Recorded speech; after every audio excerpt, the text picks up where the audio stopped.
right? So what you're doing basically in that give back effort of helping other people by what you've been given and it's in you, pouring it out and giving it to other people. Mm-hmm. Did you have a mentor along the way that or do you still have a mentor that's helped you get along the way? And how important for all of us, how important is mentorship towards this goal of perfecting our craft?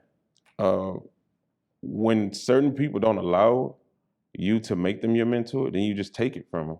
Mm-hmm. You're not finna tell me that, like, just being on this show, it's cool. I never actually got to the point where I suited myself up. Yeah. I scrolled through Black Menswear and I'm like, okay, that's dope. Yep. This is dope. Yeah. So that's a mentor for me. Yeah. Like, so I take from everything. I look at nothing negative in no situation. It's all about the positives that you can pull from whatever. Yeah. I didn't even know if this thing was gonna work. I was like, when I get up here, I'm gonna smile a little bit. I'm gonna say what I gotta say, and then we're gonna build. Yeah. But I know what to do next time. Yeah. Because I know that the way we kill it today is gonna be a next time. Absolutely. Yeah. Absolutely. And one thing I learned that speaking about mentorship is you got to be able to first be coachable. Yeah. You know, you have to be willing to accept feedback from several different areas. Right. You know, early on when I was in college, I thought I had it together. Even with my music, I'm like, man, I'm gonna get out of high school. This is my trajectory. This is what I'm doing.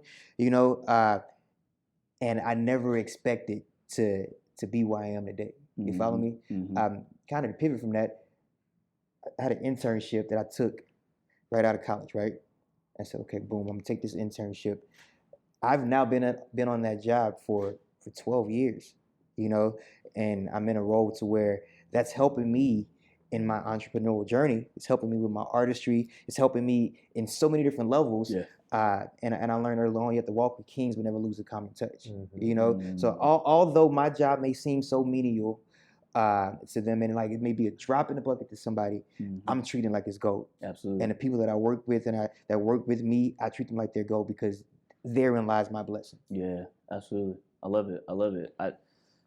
Coming to Johnathan, I think, you know, really, and I'm gonna pinpoint this to you too. So one thing that I hear both of you also saying is not just what I give that's given to me, but also what I give to others. Facts. Right. And so I know you have mentees, you have mentors, right? Talk about that relationship and how that funnel of information goes down. My life changed when I read Albert Einstein's quote. He said, "A problem cannot be solved with the same mindset that created it." And so you know what you know. Right.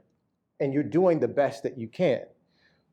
But if you knew how to get to where you want to be, you'd be there. Yeah, right. So you have to your point, tap into somebody else. Yes, sometimes people are open to it. Other times you have to just watch and observe. Mentors are not just people who you can call and say, what should I wear to this event? Mentors are also people whose books you read. Some of my mentors I'll never meet because they died hundreds of years ago. A mentor is somebody who can help to perfect some aspect of your craft. That's it. Somebody who has helped you along the way. So when it comes to mentorship, for everything you want, there's a relationship that can get you there faster. And if the answer is no initially, if somebody says, no, I'm not here to help, sometimes it just means you haven't proven yourself to them yet. Sometimes it means they don't know if you're really serious. People ask me all the time, will you help me? Somebody emailed me today, will you help me? And I want to see how much you've done for yourself. First, I want to see how what you've done to bring yourself to a place where you caught my attention. And when that happens, then there are different paths that we take. One of my good friends, Dr. Alex Ellis, we've been friends for 15 years now. But he said, it's something I always respect him for. We had been friends and he helped me to learn how to dress. And literally, I'd take my clothes and I would say, what should I keep? What should I give away? As humble as I could be. And then he wanted me to help him to build up his brand. But then he came to a point, and unfortunately, a lot of us don't get to this point, but he was mature enough to say this. He said, I realized we need to formalize our relationship. He said, I need to invest in this relationship so that I can get the other side of you. Here's my rule. Opinions are free, but advice has a fee. Because when you learn how to value yourself, you don't give it away. I like it. And so when we come to a certain point, we realize you know, it's not just will you be my mentor? It's, you know what? I need to get what you have. Mm-hmm. And I don't want to just pick your brain, because if I'm picking your brain, I might as well pick your pocket. So what can I do to give back to you? How can I invest in you so that you can then invest in me?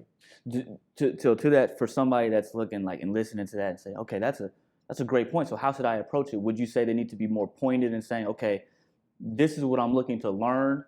Can you help me better understand that, versus coming back and saying, hey, I need help? Yeah. I've written about this. My last week in my 21-day challenge is all about, it's called the Reconnect 21-day challenge, connecting with people who can help get you to the next level. And I talk about mentors, and I talk about the number one thing that people are concerned about is, are you wasting my time? So how do you overcome that objection? The way that I teach is that you always come at it from a professional standpoint and say, I'd like to be a customer of yours. What can I buy of yours? How can I support you? How can I give before I ever ask? Because when you do that, you automatically separate yourself from 80% of the people. Not 80% of the people are just saying, bro, put me up on game. Bro, can I pick your brain? Bro, can I take you to Starbucks? Can I, wait a minute. I've got 20 years worth of experience and you want this for a cup of coffee? Right? So start giving first. How can I help you? Can I come to the next event? Can I bring the water? Can I set up the lights? Can I take your bags from the airport? You know how many cups of coffee and bags I've taken after I had a career already? Right? You have to humble yourself and be willing to do those things so that then, because what your gift to them, I love what you said, your gift to them is your service, but the gift back to you is access. You get access to them while you're picking them up from the airport. Now that's a ride from the airport to their hotel. 30-minute window. You have all Right. So that's my approach, and I still do it.